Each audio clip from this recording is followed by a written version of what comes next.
Pues aquí estamos en Juan capítulo 12 y vamos a empezar, aquí lo tenemos en versículo 27, donde terminamos la última vez. Y Jesús dice en versículo 27, siento en este momento una angustia terrible. ¿Y qué voy a decir? Diré, Padre, líbrame de esta angustia, pero precisamente para esto he venido. Padre, glorifica tu nombre. Es increíble cómo Jesús es un hombre tan seguro, tan estable, y que es muy abierto con sus sentimientos. Él no tiene ningún problema diciendo que me siento una angustia terrible, ¿no? Que su angustia es algo que él habla abiertamente, y ciertamente durante su ministerio varias veces dijo cuando estuvo deprimido o enojado, o no escondió sus emociones, era muy abierto, ¿no? Y compartía lo que se sentía en el jardín de Getsemaní, comparte la angustia que tiene en su corazón por todo lo que está pasando. Muy abierto Jesús, y lo comparte con los demás. Pero sin embargo, aunque está sufriendo y se siente muchas cosas, dice, pero glorifica el nombre del Padre, ¿no? O lo dice al Señor en oración: Padre, glorifica tu nombre. Eso siempre era su meta. No importaba cómo se sentía él. Y yo creo que es algo muy importante para nosotros, especialmente siendo latinos, que a veces somos muy emocionales, ¿no? Y lo bueno de la emoción que tenemos es la pasión, que es algo bueno. Pero lo malo de esa emoción es cuando estamos muy sentimentales y entonces débiles y enfocados en nosotros mismos. Jesús siempre mantenía el enfoque en Dios y en hacer lo que Dios quería. Y fíjate que dice que entonces se oyó una voz del cielo que decía: ya lo he glorificado y lo voy a glorificar otra vez. Y la gente que estaba ahí escuchando decía que había sido un trueno, pero algunos afirmaban: un ángel le ha hablado. Jesús le dijo: no fue por mí por quien se oyó esta voz, sino por ustedes. Es decir, que Dios afirma quién es Jesús. Y me encanta eso, que Dios muy pocas veces en la historia del mundo hablaba en voz fuerte, voz alto, ¿no? Que se escuchaba la gente. Pero aquí lo hace. ¿Por qué? Está afirmando a Jesús, afirmando lo que decía Jesús, y Él es el Hijo de Dios. Y le dice Jesús: mira, no era para mí, era para ustedes. No era que Jesús era desanimado y necesita ayuda, necesita apoyo. No es que nosotros necesitamos poner nuestro enfoque y nuestra esperanza, nuestra fe en Cristo. Y dice en versículo 33 o 32, pero cuando pero cuando yo sea levantado de la tierra, atraeré a todos a mí mismo. Esta es una frase muy importante. Él dice cuando Él sea levantado, Él va a atraer a la gente. Yo creo que a veces pensamos que es nuestra iglesia lo que va a atraer a la gente. Es nuestras alabanzas que va a atraer a la gente. Que ser muy organizado o ser un grupo listo o que es nosotros. Y la verdad es que no, es Jesús quien atrae a la gente. Nuestro trabajo o nuestra misión es levantar a Jesús, es poner Él arriba. En el griego la palabra es hupso, significa levantar algo. Levantarlo, subirlo, proclamarlo, exaltarlo. Todo eso es la palabra en griego hupso. Y la Biblia dice que cuando Él se murió, cuando lo crucificaron, lo jupso, lo levantaron en la cruz. Luego, después de morirse, cuando regresó él, fue resucitado o levantado otra vez. Y luego, cuando vino y después de predicar a los discípulos, fue otra vez levantado al cielo, jupso. Y luego la iglesia, en el libro de Hechos, constantemente estuvieron levantando o exaltando o predicando el nombre de Jesús. Es decir, de que desde la cruz hasta el libro de Hechos, esa palabra era clave, jupso o levantando, exaltando a Jesús. Dios lo levantó en la cruz, lo levantó de los muertos y lo levantó al cielo. Y los discípulos lo levantaron en exaltación, en proclamación y predicando su nombre. Y eso es lo importante. Eso es el propósito de la iglesia. Es nuestra misión. La pregunta es si lo estamos haciendo. Si realmente estamos llamando todos a Jesús o si estamos llamando todos a nuestra iglesia. Estamos llamando todo a nuestra manera de creer o nuestra doctrina o nuestro grupo o nuestra forma de ser o nuestras reglas. Esos no son la meta. Claro, son importantes. La iglesia es importante. La fe es importante. La doctrina es importante. Pero no son la meta. No son el centro de nuestra religión. Cristo es el centro. Cristo es el enfoque. Cristo es quien estamos levantando. Y es fácil caer en hábitos malos, en donde estamos siempre hablando de nuestra iglesia, o siempre hablando de la doctrina, o aún la palabra de Dios, que es súper importante. No es el enfoque. Jesús es el enfoque. Jesucristo. Y Él dice, cuando yo sea levantado, yo voy a traer a todos. No tú, no yo.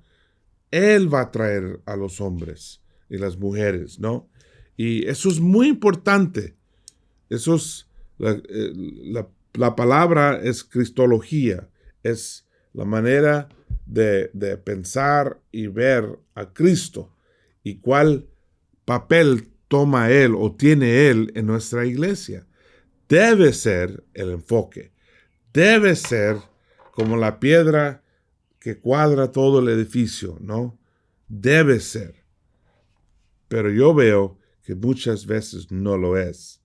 Que hay una iglesia acá que es toda su alabanza, la iglesia de alabanza, una iglesia acá que es todo del Espíritu, y del Espíritu esto y esto, y dones del Espíritu. La iglesia acá que no somos los más rectos, los más espirituales, y oremos más, hacemos esto más. La iglesia de Cristo debe ser conocido por la iglesia de ¿quién? Cristo, ¿no? De Jesús. Y dice, siguiendo, dice, con esto daba de entender de qué forma había de morir. La gente le contestó, por la ley sabemos que el Mesías vivirá para siempre, pero pues dices tú que el Hijo del Hombre tiene que ser levantado. ¿Quién es ese Hijo del Hombre? Jesús les dijo, todavía estará entre ustedes la luz, pero solamente por un poco de tiempo. Anden pues mientras tienen esta luz, para que no les sorprenda la oscuridad. Pero el que anda en la oscuridad no sabe por dónde va. Creen en la luz mientras todavía la tienen, para que pertenezcan a la luz. Después de decir estas cosas, Jesús se fue y se escondió de ellos. Fíjate que ellos, bueno, como siempre, no lo entendieron bien y no entendieron quién es el Hijo del Hombre, la frase que Jesús usaba muchas veces. Y Jesús los enseña que, mira, tienen la luz ahora, tienen que caminar en la luz, tienen que andar en la luz, tienen que vivir en la luz, porque no siempre van a tener la luz. Y hoy día no ponemos mucha atención a la batalla entre la luz y la oscuridad, aunque en el libro de Juan, en el Evangelio, es uno de los temas muy importantes, de que seamos personas caminando en la luz, que seamos personas viviendo en la luz, ¿no? Y a veces no nos demos cuenta de que cómo estamos viviendo. Y Jesús es la luz, Jesús es el origen. Una vez Él dijo a nosotros, ustedes son la luz del mundo. Y más bien era su meta, ¿no? Su propósito para nosotros. No es decir que ya estuvieron brillando como la luz, pero eso es la meta de Jesús, ayudarte a ti y a mí a ser la luz del mundo. ¿Por qué? Porque tenemos Cristo en nuestro corazón, porque pensamos como Cristo, porque vivimos como Cristo. Y así somos la luz del mundo. Donde hay odio, ponemos amor. Donde hay rencor y división, ponemos unidad y perdonamos unos a otros. Donde en un mundo donde nadie quiere compartir, nosotros somos los que ayudan a los pobres y compartimos nuestras cosas y cuidamos unos a otros. En el mundo lleno de odio, somos la gente que aman a todos. No hay racismo en la iglesia. No debe ser racismo. No debemos tener prejuicio. Ricos contra pobres o pobres contra ricos. Todos somos una sola familia. Eso demuestra que eso brilla en este mundo. Y así somos la luz, perdonando. Cuando hay rencor en la iglesia, cuando hay división, cuando hay odio, cuando hay racismo o prejuicio social, no somos la luz, no estamos brillando. Somos igual que el mundo. Y no merecemos nada de Dios. Debemos ser diferentes, distintos, ¿no? Y Él estaba en este momento diciéndole, tienen que tomar ventaja de que Él estuviera aquí, pero nosotros tenemos que tomar ventaja de que lo tenemos aquí en la Biblia y que nos enseña. Dice en 37, a pesar de que Jesús había hecho tan grandes señales milagrosas delante de ellos, no creían en Él, pues tenía que cumplirse lo que escribió el profeta Isaías. El hecho es que hay gente que no quieren creer y nunca van a creer, porque no quieren creer. Alguien no cree si no quiere. Alguien no puede tener fe si no quiere. Tiene que empezar con el deseo. Yo quiero creer, yo quiero tener fe, yo quiero vivir la vida cristiana. Y ahí empieza. ¿Y cómo alguien va a llegar a tener ese deseo? Mirando a Jesús, escuchándolo. Así crece ese sentimiento de querer, ¿no? Pero a veces hay gente que no quieren y nada lo que tú dices va a cambiar su mente.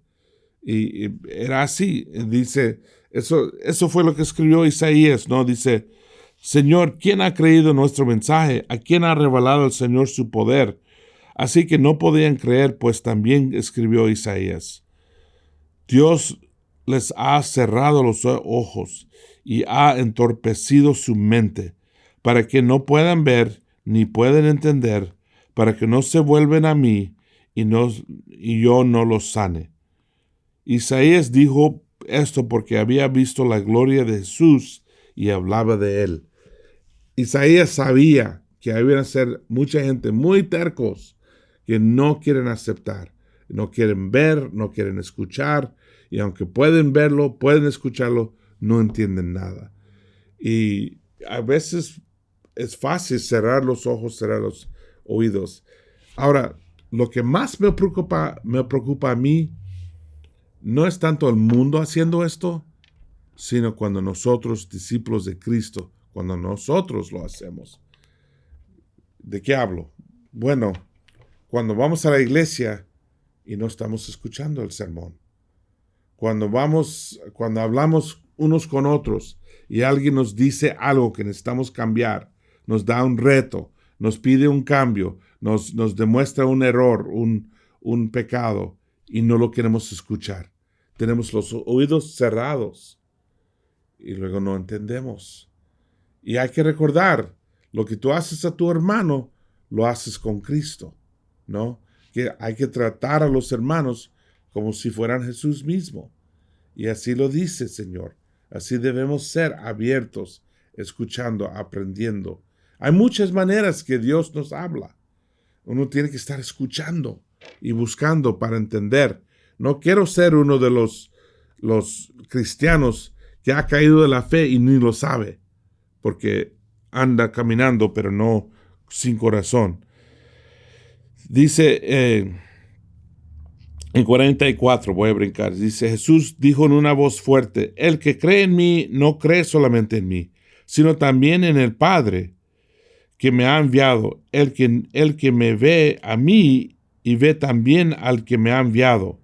Yo, que soy la luz, he venido al mundo para que los que creen en mí no se queden en la oscuridad.